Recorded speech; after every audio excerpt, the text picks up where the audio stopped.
रोजनामा जंग में एक खबर शाया हुई है जिसमें बताया गया कि पाकिस्तान में दहशतगर्दी कंट्रोल से बाहर हो चुकी है। अखबार में छपने वाली Pakistan institute for conflict and security studies की रिपोर्ट के मुताबिक जुलाई के बाद पाकिस्तान में दहशतगर्दी की वारदातों में खौफनाक हद तक इजाफा रिकॉर्ड किया गया। रिपोर्ट के मुताबिक सिर्फ अगस्त के महीने में 143 दहशतगर्दी के हमले हुए हैं, यानी औसतन रोजाना 5 दहशतगर्दी की वारदातें हुई। रिपोर्ट के मुताबिक दहशतगर्दी की ये वारदातें 10 साल में सबसे ज्यादा है। मैं रिपीट कर रहा हूँ, रिपोर्ट के मुताबिक दहशतगर्दी की ये वारदातें गुज़िश्ता 10 साल में सबसे ज्यादा है। इससे पहले फरवरी 2014 में सबसे ज्यादा दहशतगर्दी हुई थी।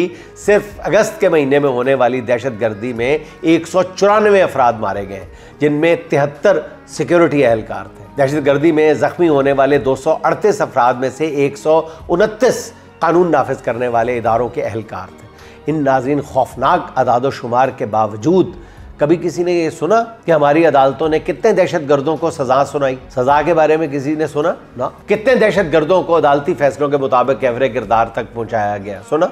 ना। इसके बरक्स ये अगस्त के महीने से ही ये खबरें तवातर से चल रही हैं कि जी 9 मई के मुकदमात में पीटीआई के इतने रहनुमा और कारकुनों को दहशतगर्द करार देकर सजाएं सुनाई गई है। रियासत की तरजीहात का अंदाजा लगाएं आप नाज़रीन।